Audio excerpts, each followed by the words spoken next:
Welcome to Envisioned Broadcasting, the station designed to encourage, equip, and empower you for growth and success. Presents Women Emerge with Mellisa Lambert, a show that shines a light on spiritual growth, health, purpose, and financial education. It's time to emerge and begin to live out your dreams, walk into your destiny, while making a difference in the lives of many. Welcome to Women Emerge with Mellisa Lambert. I am your host, and it's always an honor and a privilege to come before you another Wednesday. Happy Wednesday, everybody. I'm excited because today we're going to have back on before I would say Miss Bertha, but today I have to now recognize who she is. She has worked so hard over the years to even have this title bestowed upon her. So I will say today we do have none other than Dr. Bertha White, who is coming back another fourth on Wednesday. And this is going to be such an amazing session with Dr. Bertha today because Dr. White is going to dig deeper for us on this month of June. Do you know that June is recognized as Man's Mental Health Awareness? This month focuses on raising the awareness about the unique mental health challenges that these gentlemen are facing, have faced, is facing, will continue to face. And we want to kind of throw that out there to let them know we hear you, we see you, and we support you. So I know that this is a big stigma, mental health when it comes to, us as female, but just imagine all these gentlemen, Dr. Bertha is going to come forth, Dr. White will come forth, and we're going to have a good dialogue. We have a couple of questions that I'm going to really share with Dr. White for her to respond and to help us in this season to really bring forth this awareness, but also let these gentlemen know it is okay. So please welcome to the show no other person I would love to even share this information with. She is truly an amazing woman who has her own multiple businesses, been in this field for a very long time, have served humanity truly on purpose, and is doing a great job, doing a great job getting the word of mental health out to the public. So please welcome to our show, Dr. White. We really appreciate you, ma'am, for being here. Welcome to the show, ma'am. Thank you. I appreciate being here, Dr. Lambert. Thank you. And it's so amazing. Like we walk across the stage. You walked across the stage in May, and you were able to witness me walk across the stage this month. And I want to say thank you. Yes. Thank you for traveling all the way from Maryland to see not only myself, but so many of our other colleagues walk the stage and receive what we work so hard for. When I always tell people there's academics and there's the honorary, right? Academics, you That's go in and you sit there and write the papers and, sweat and tears, no sleep, all this late night, trying to write these papers. And then finally you submit the last paper. And now they tell you, guess what? You're about to be doctor, and you get to walk across the stage, and right after you say, you know what, I'm going to take a break and then come back, in about a month from now and go get me a job. And you now apply, and they now got you something within your field, and now you get to do the work. However, Dr. Bertha and I, over years of just doing the work, we have done the work for Dr. Bertha over 3 or 4, 30 plus years, Decades, three decades, right? And I say, like, wow, she has done the work. So now, guess what? Because she has done the work, she's earned the title. And yes, this is just not just for her. She's not looking at the title per se, because regardless, without the title, she will do the work. But it's just a great thing to know that she can smell the roses now, because all these years she has done it. And finally, she has received what she deserved, a humanitarianism degree, which now we can say she is Dr. Bertha White. So congratulations again, ma'am, for a job well done. Thank you. I appreciate that. And it was a pleasure to be in Georgia to support you and my fellow nominees for this honor. Um, you do wonderful work. And I am so thankful to, have you in my life and your influence on what I do. Oh, it's always a pleasure and an honor to serve you on purpose, and I will continue as long as you allow me to do so. So thank you. And as we now begin this journey to have this conversation, so I'm going to ask you, Dr. Bertha, why do so many men feel pressured to always appear strong, and how does this impact their mental health? I think one of the reasons that men are pressured to appear strong is because that's one of the factors in how we view masculinity, how we view being a man, how we view a man's ability to care for his family, and provide for his children and keep his household, by being strong. Not only do these people, other men and family and children define what appearing strong is for a man, but then there is that inner conflict of how to present yourself as being strong. So, that's just a vital part of what men have told me. They have to appear as, having the answers and yeah, providing the strong foundation for their family, for themselves, for their friends. So that's a vital piece. In the pressure that they Mm, experience in presenting themselves as strong. That's the expectation of a man in today's mhm, society, mhm. society to It's so. appear strong Mhm, and mm, unflexible sometimes. mhm, mhm, mhm. Mm. It's so And when we true, talk though. about, It is. yes, it is.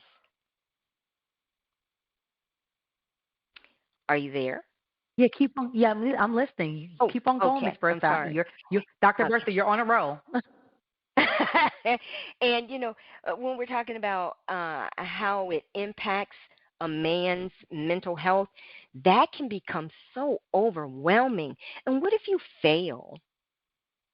How do you Mm, recover from failing, or not seeing yourself as strong, or perceiving judgment by other men or other people as being weak?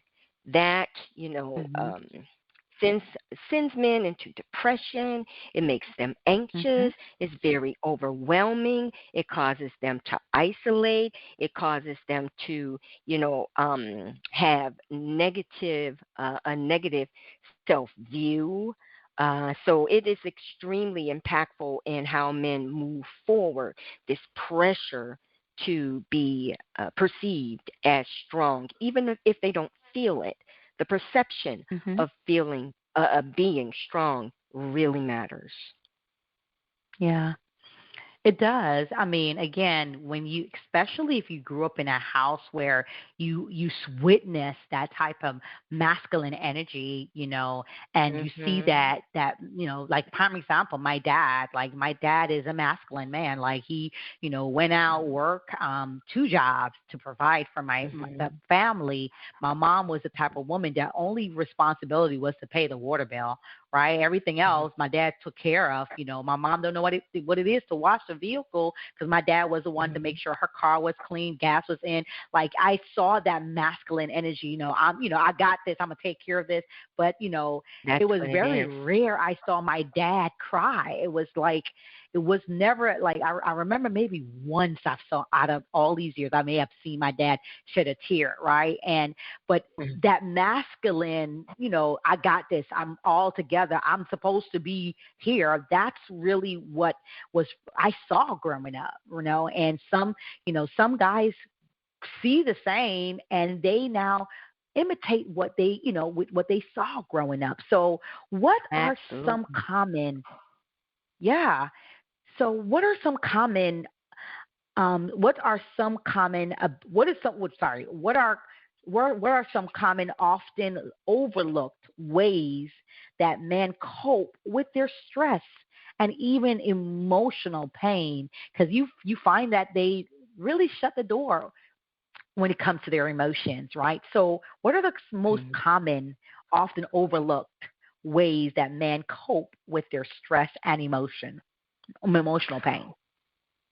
Well, a few of the most common and healthy ways that men cope with stress and emotional pain is by exercising, learning to practice mindfulness, talking to trusted, well informed friends, managing their diet, and prioritizing sleep. But there are Hmm. unhealthy ways that we see some men coping with stress and emotional pain, and that is through, aggression, substance abuse, drug and Mm. alcohol are some of the more uncommon or common unhealthy ways that men deal with stress and emotional pain. Or, you might find some men withdrawing, um, Hmm. shutting down, passive Hmm. aggressiveness. Hmm. Hmm. There are a number of ways that we overlook, and these unhealthy ways of coping with stress and emotional pain that we overlook coming from our men. Hmm. Yeah, that's so true. Oh my gosh. I mean, and that's one of the things that when I say to myself, I don't have a man in my life at this moment, but that's one of the biggest things that I will always want to make sure to see how is he doing in that area emotionally, because you have some that will be so inclined to, knowing how, things are going with them. And you find that some, you can tell that they're shut down guys. Like they don't want to react. Their reaction can show that they haven't worked through some type of trauma, or they Hmm. need to talk to somebody, but they refuse because they want to think about that masculine. I'm a man. I don't need to talk to nobody, right? So one of the things that I always say, God, whenever that time comes and I have somebody in my life, let him be so. I'm not trying to say let him be a woman, but let him be, so what do you call it? Like in tune to his emotions, where he can Balance. recognize when a Hmm. balance, yeah. Yeah. Hmm. Have a balance where he can recognize when I need help or when I need to have a conversation or when I need to handle that, not later, but actually now. So again, you're tuned into Woman Emerge with Mellisa Lambert. This month of June is, we recognize it as a month where we have an awareness on mental health for these gentlemen, man's mental health awareness month. This is a month where we focus on raising the awareness about the unique mental health challenges that man faces and encourage them to prioritize their mental well-being. And we have Dr. Bertha White here. That's where just having a full conversation to make sure you as a man recognize when you need the help, be open to receive the help, and be okay to say, I am not okay. So we're just having a dialogue here with Dr. White.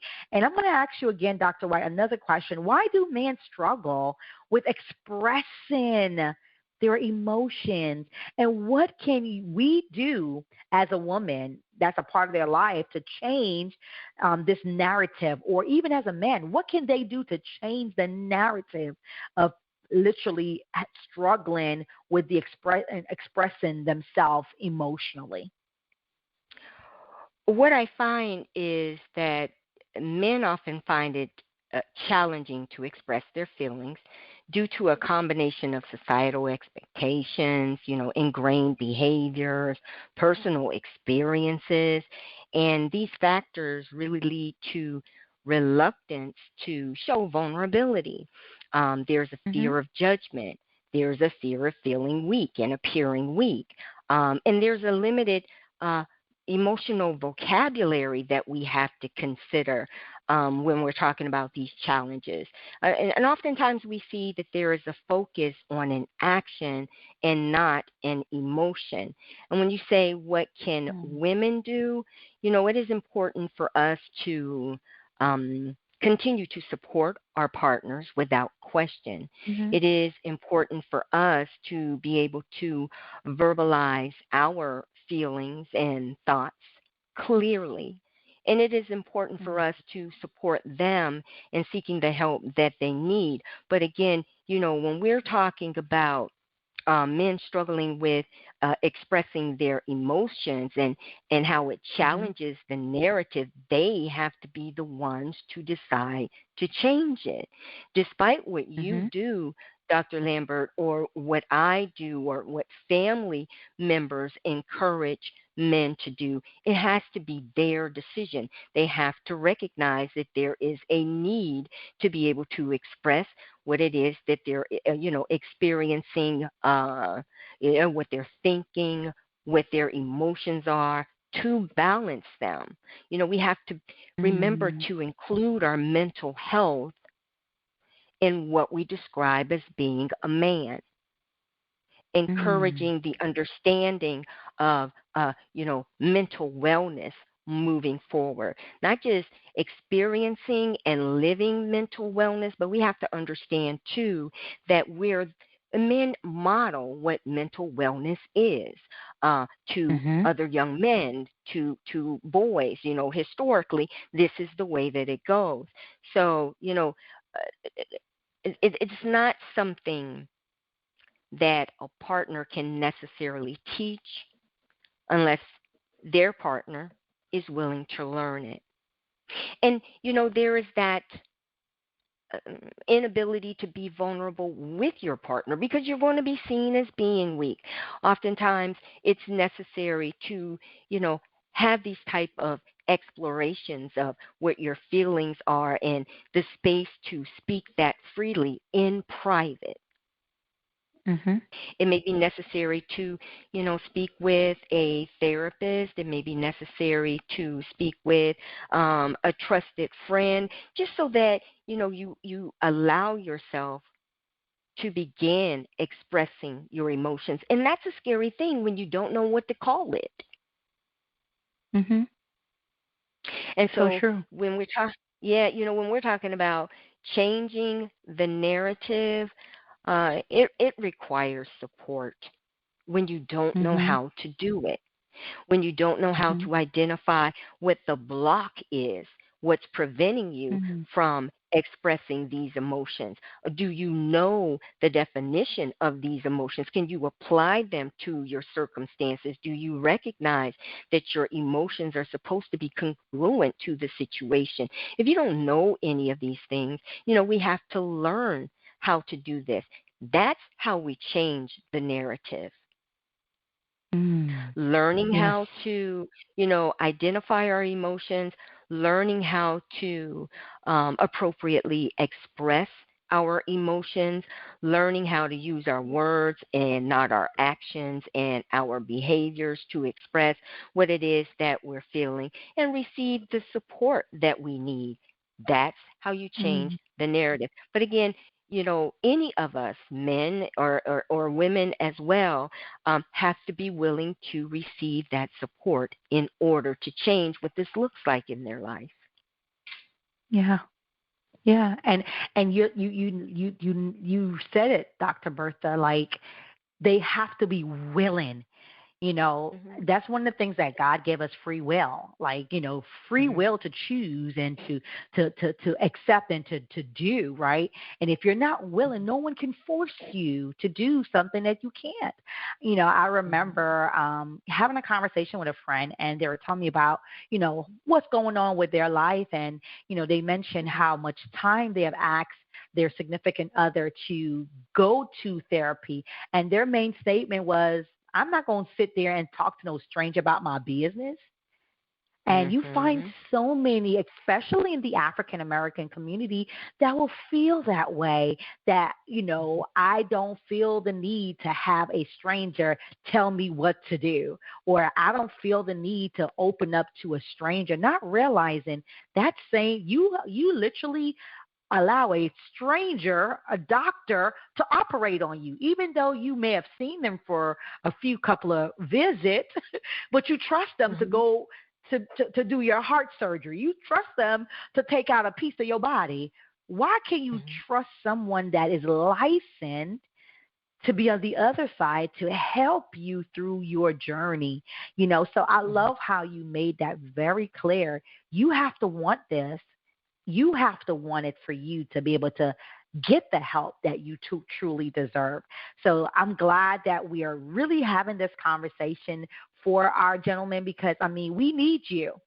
We need you to be strong, yes, but we need you to be mentally present and be able to be aware when you need the help and the support as well. Exactly. Exactly. And on the flip side of that, sometimes it's easier to be in the presence of a professional that doesn't know you.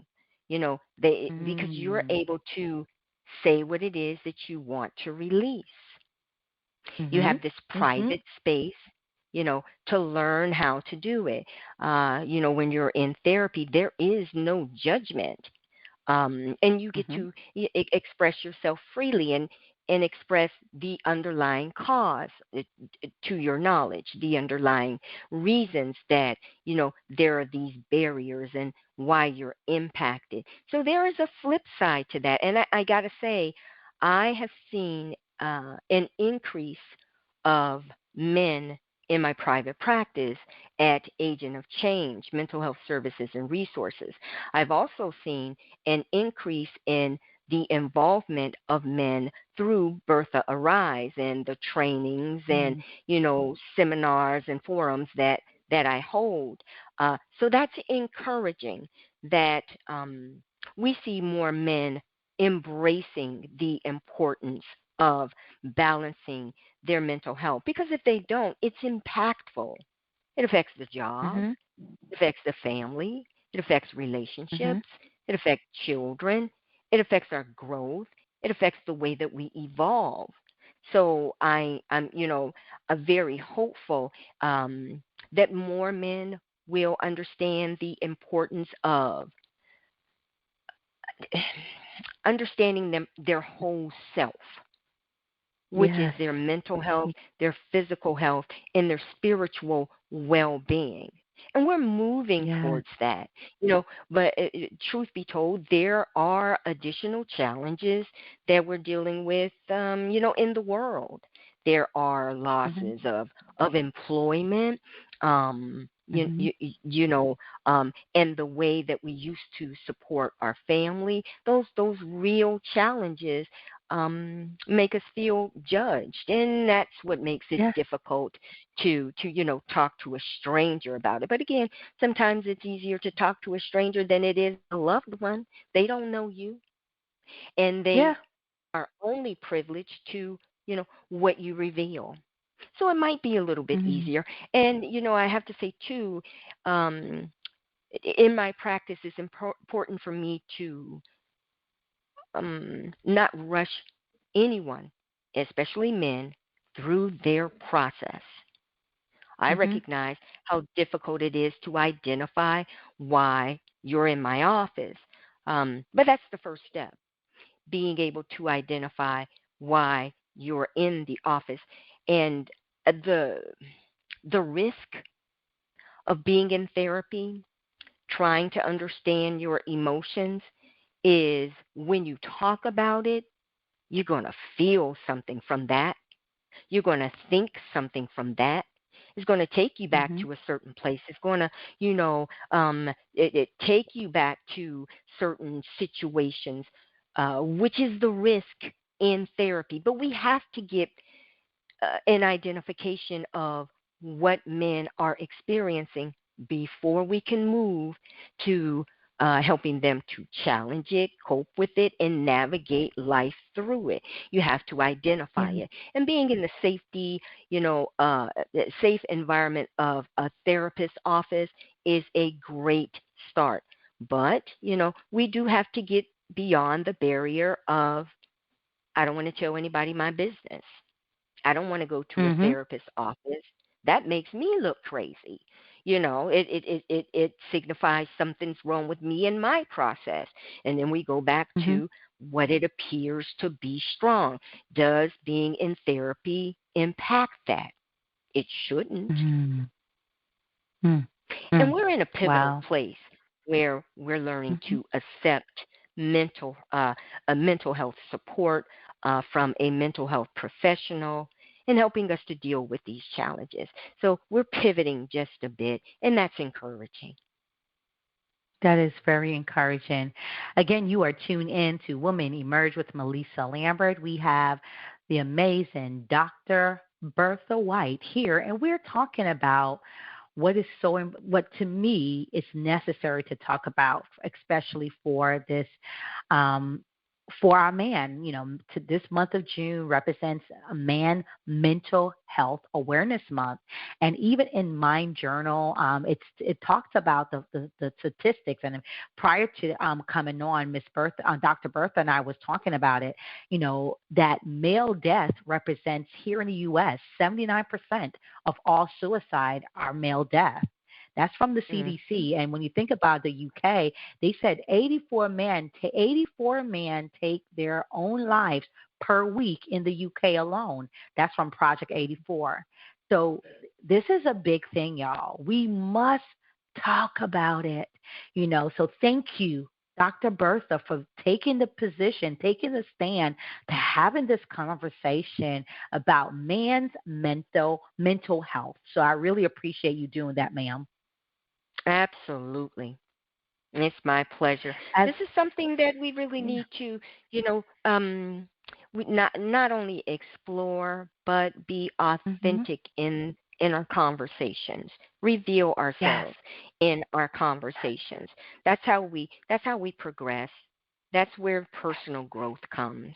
In being transparent about what your struggles are, especially Mhm. the men you know uh, um that are struggling today. Yes, I so totally agree.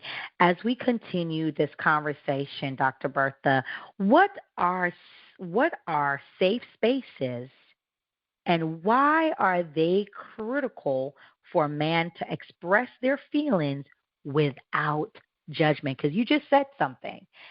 I mean, Hmm. it's also good to talk to a expert that is, because more than a family, because guess what? That expert is a stranger, and you may be able Hmm. to tell them more information than you will want to share with your family. So let's talk about those safe spaces, and why are they critical for a man to um, express their feelings about without judgment per se?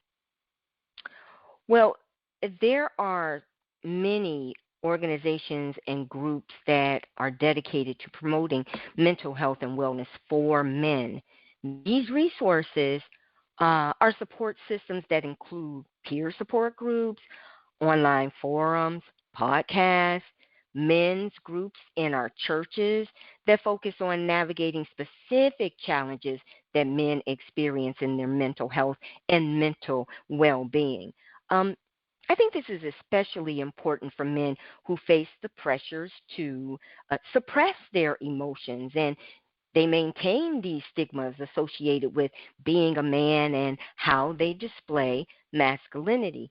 So, having a safe and mutually supportive space to foster a sense of belonging, acceptance, connection, makes it a little bit easier to, release and process what holds them down, what holds them back.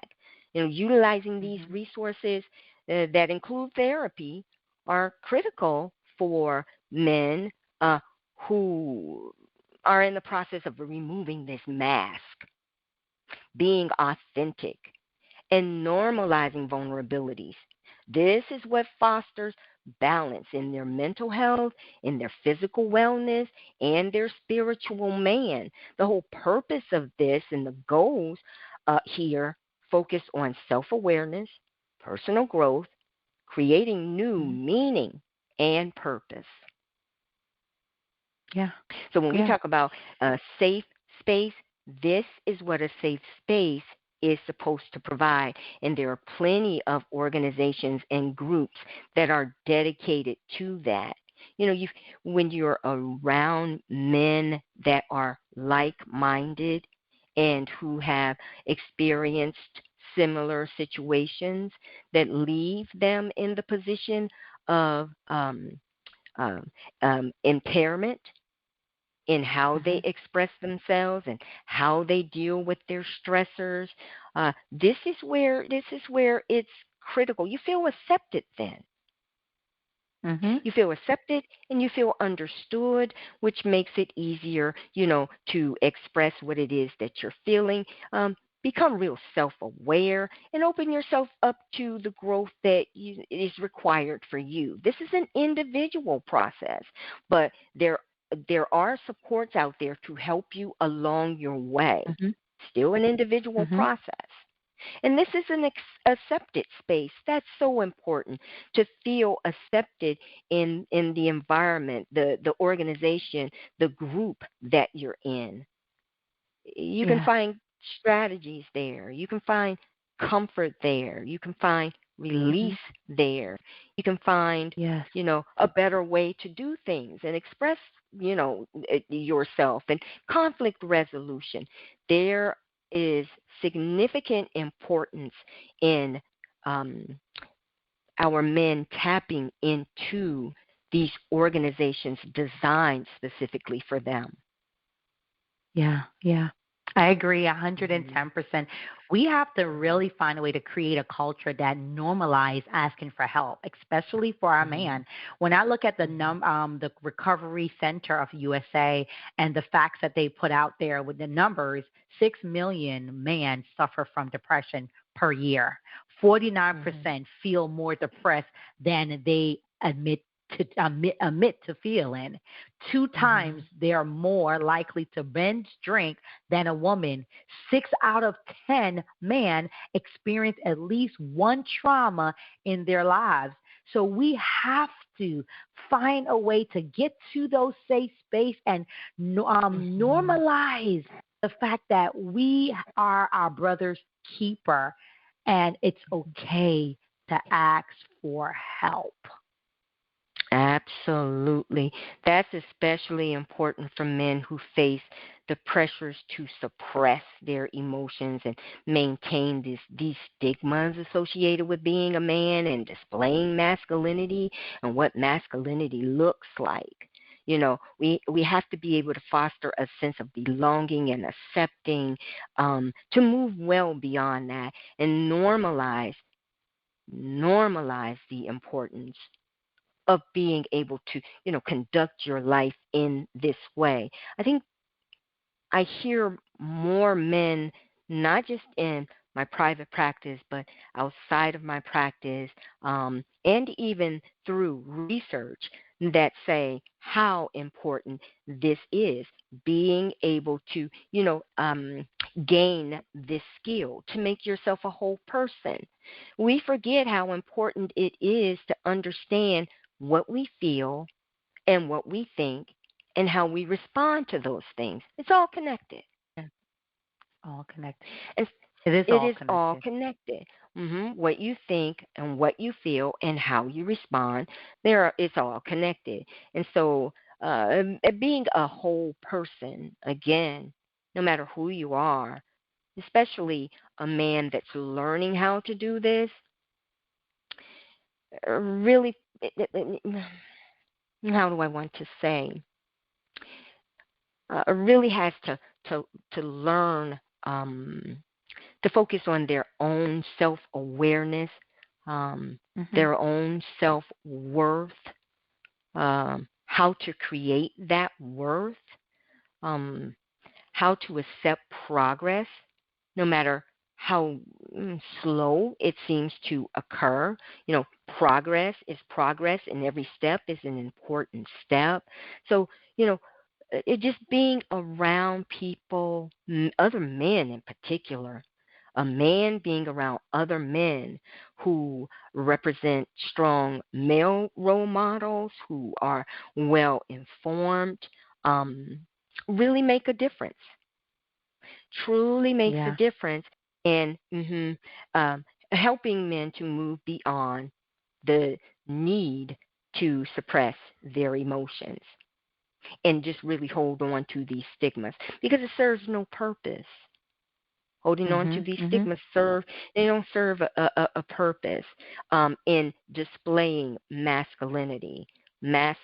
Yeah. Masculinity, this strength in masculinity, how we define masculinity, should include our ability to express how we feel clearly, and that is without irritation and Mhm. aggression, or passive aggressiveness or shutting down, just actually using the Mm-mm. words to express ourselves clearly as men. Yes. Yes. Yes. I love that. And who I'm just my prayer and hope is that as we really release this episode and people are these gentlemen are listening, and ladies, send it to your brothers, send it to your husband, send it to your uncle, send it to every man in your life, because they need to be reminded, that they're not alone. They're never alone. They need to be reminded that they do not need to just be a man. They don't have to man up to everything, right? They need to know Mm-hmm. that it's okay to speak up and be courageous. They need to be okay to they need to know that you are not a burden. They need to also know there is hope, and they can ask for help, and help is right here. They can find a safe space, and they don't Mm-hmm. have to suffer in silence. Suffering does not make you weak, guys. It does not. You don't have to stay and suffer in silence and say, you know what, I'm good. If you're not good, no one is going to look at you wrong for you saying I need to Mm-hmm. to to to get the help that I need. Get the help that you need, because guess what? Your son depends on you being mentally stable. Your daughter depends on you. Your wife, you need to depend on you to be in a rightful space of mind. Mm-hmm. And when we, in order to be in that right state of mind, we have to move beyond the influences of social media, Mm, peer say relations, that again. familial Mm, influences, culture, religion, politics. Even women construct the way that men see themselves, express true. themselves. Identify what masculinity is, being a man is. So we have to keep those factors in mind, those influences in mind, and counter them. That's a difficult thing to do. Mhm. We have to Mhm. True. acknowledge how difficult this is to do. We're having this conversation about men's and mental health awareness. It is not easy. Let me just say that I recognize it Mhm. is not as easy as we say it is to take this step and improve ourselves. That makes us feel Mhm. like, something is wrong. And two, by the Mhm. time men get to the point where they are willing to educate, some men, not all men, Mhm. get to the point where they're willing to, um, you know, educate themselves and be okay with shortcomings. Um, they've experienced it for years. So Yep. now they're at the point where they're trying to adjust and kind of, learn new values and learn what's truly important. When I say the process can be slow, you are working against years of its development, the development of this instability. So movement might seem slow, and that's okay as long as there's movement. And I have to True. acknowledge that, you know, um, in relationships where, you know, a partner encourages her partner to seek, mental health treatment, that's because it's at the brink. It's often at the Hmm. brink. You have to get this or we may not last. So, Mm. there's feelings, the feeling of being forced to do it, and getting beyond that feeling takes some time. Because the challenge is this is how I am. This is what I grew up with. This is, like you said, Dr. Lambert, this is what we were taught by our fathers. This is the how we represent masculinity and what it means to be a boy or to be a man. That's what we're up against, Mm. and it True. takes time. Mhm. It does. Mhm. It does. It And does. and it's And I want people to recognize that, though. It does. I don't want them to think it's overnight this is going to happen, right? Dr. Bertha, exactly they have to that's right. recognize that just the way, just as how long it took them to carry that burden, it's going to take them, Mhm. it's going to take them a little bit longer to release that burden, to Mhm. release that trauma, to release that abuse, to release that neglect. Mhm. Absolutely, to release it, and also, send the message that there's a new definition, new way of Hmm. teaching men the role and behavior and attributes that are appropriate and expected in being a boy and being a Hmm. man. Yes. We So have to true. change. So true. We have to reshape this definition Mm, of what true. it means to be a man and to be masculine and to be strong Mm, and be able to provide for your family and accepting losses and accepting failures, hmm. setbacks. That doesn't mean you're a failure. It means gather your Mm-mm. information, make another decision, and move forward, not being stuck.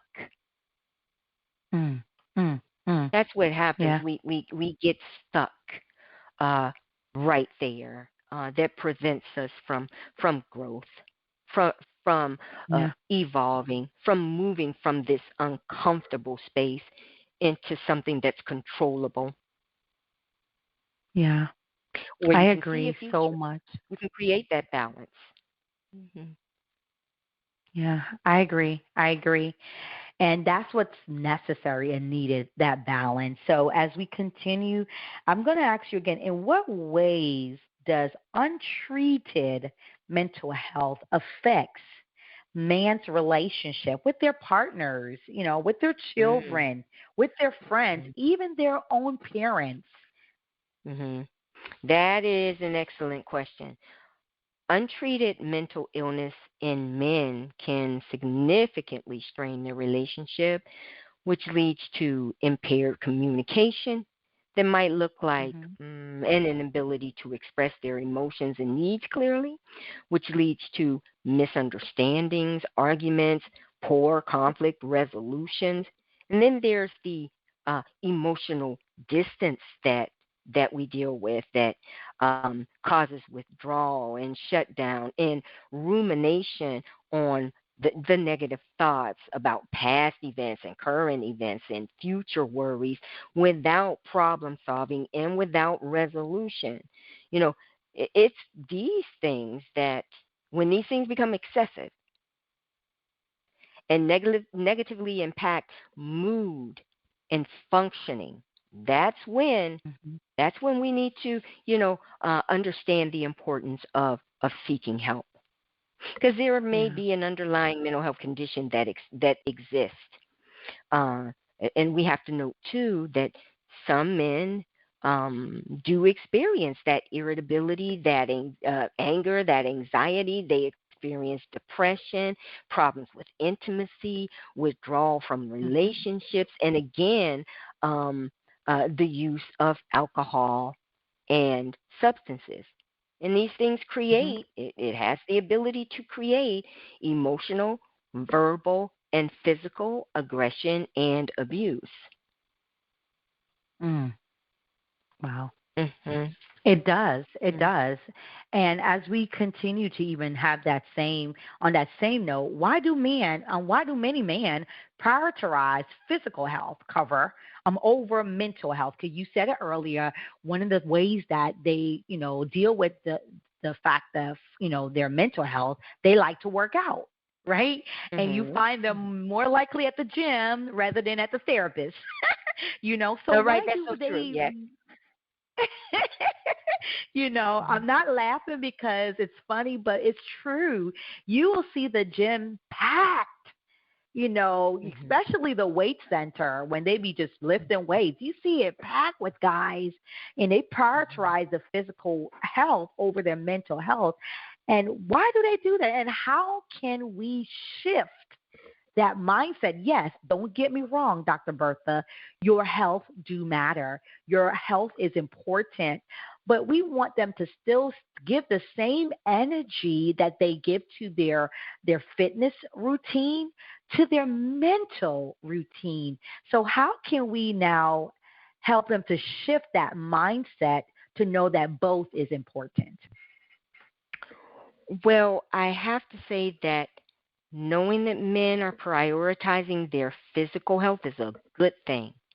This means that they're visiting their primary care doctor, who can oftentimes be the first line of defense in evaluating and assessing warning signs, and symptoms of mental health conditions, and can refer them to a mental health professional or to a psychiatrist who can determine if medication is an appropriate intervention for what they're experiencing.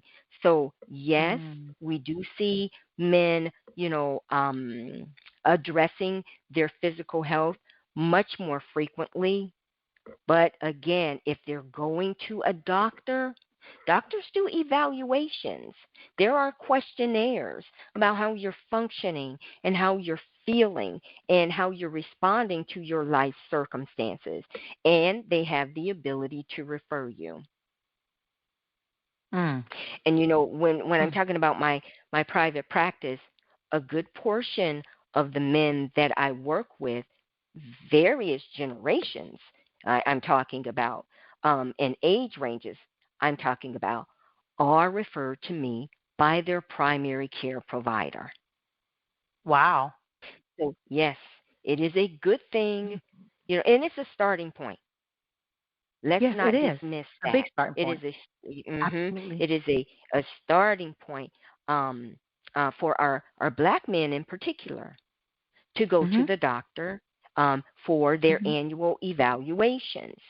Included again in that evaluation is a mental health assessment.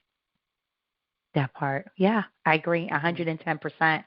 As we close it in, what are simple practical steps man Hmm. can take right now to begin prioritizing their mental Hmm. and emotional health? A few of the practical strategies that can help include mindfulness, and you have to be Mm. taught mindfulness. That's being present in your moment, dealing with circumstances as they occur, dealing with stressors as they occur, capturing Mhm. joy and happiness and progress as it occur. And then we also want to prioritize sleep and self care and seeking support when we need it. It's important to build a strong support network to manage our stress effectively. Additionally, maintaining a healthy lifestyle, again, through regular exercise, a balanced diet, setting boundaries, practicing gratitude, even. And it can Mm-hmm. significantly improve our overall well being, the overall well being of a man. And I'm used to saying our because, I include myself in that. But now that we're talking about, we're promoting, excuse me, mental health, Men's Mental Awareness Month, the significance and importance of a man's overall wellness. And let me say that we need to be mindful of these things well beyond this month. This is an Mm-hmm. ongoing Absolutely. process. hmm Yes, ma'am. So, just prioritizing our men's emotional health um, really involves strategies that's going to uplift them and Yes. strengthen them and provide hope and self-esteem Mm-hmm. and confidence in being their authentic selves, because you're not in competition with anyone. You don't have to be Mm-mm. in competition with anyone. Our job is, a man's job is, a person's job is to be their best self. You don't have to be in That part. competition with anyone. Set your goals, reach your goals, set the next goal. Yes. Yes. Those Yes. are strategies. But, we have to learn how to do that sometimes. Um, we need support in excuse me, understanding what our next step is, what our next goal is, or breaking those goals down to step by step until you reach the overall goal. So there are Yeah. practical strategies that can help. But, if you need the support of a mental health professional, by all means seek the support of a mental health professional. That demonstrates strength. Yes, yes, yes. Wow, wow, wow. Thank you so much, Dr. Bertha White. We truly appreciate you being here and sharing this great information. And I believe that this was a powerful episode, and I appreciate you talking and sharing for us to recognize that it's important for us to talk about this. Man's mental health Mhm. awareness is, yes, it's in June, but as you said, it's supposed to be more than just 1 month. It's a lifetime. Mhm. We need to recognize that. So thank you again for each and every person that tuned in. Send this over to someone you like, love, and trust. They need to hear this.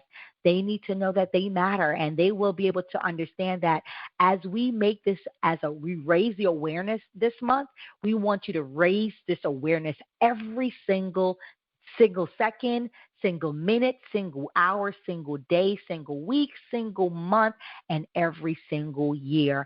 All of Miss Dr. Bertha's information is in the actual description.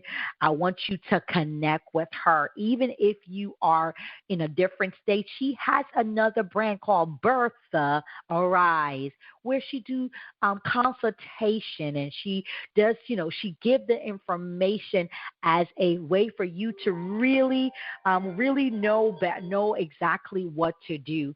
So I pray that you can connect back with her in so many ways. And I truly thank you again, Dr. Bertha White, for being here and for sharing your knowledge, man. And you can tune in every single Wednesday, every single Thursday, 5 p.m. on Wednesday, 6 p.m. on Thursday. Again, Dr. Bertha, we appreciate your time and for you always showing up and showing out on Women Emerge Network. Here with Mellisa Lambert. Thank you. I appreciate that. And I appreciate all the men that are listening today and that will benefit, from the words that are spoken today. Pass on the message. Pass on the message. It's a life saving message. Yes, it is. Yes, it is. Yes, it is. And again, thank you again for tuning in. We appreciate you. And until next time, we want you to take care. We want you to take charge. Let this be something you share with those you like, love, and trust, because they need to hear that they too, you man that's listening, you young man that are listening, we want you to know you truly matter. Until next time, take care. take charge, and continue to be great. Bye for now. Thank you for listening to Women Emerge with Mellisa Lambert, where Mellisa speaks with leaders, experts, and motivators who share their journeys and their stories through personal and professional growth, knowledgeable tips, and lessons learned that will empower you to grow. Follow Mellisa and Women Emerge Network on Facebook, Instagram, and TikTok at MELLISA SLAMBERT and at Women Emerge Network, and visit www.womenemergenetwork.com. Remember, when you know better, you can do better, especially when God is for you.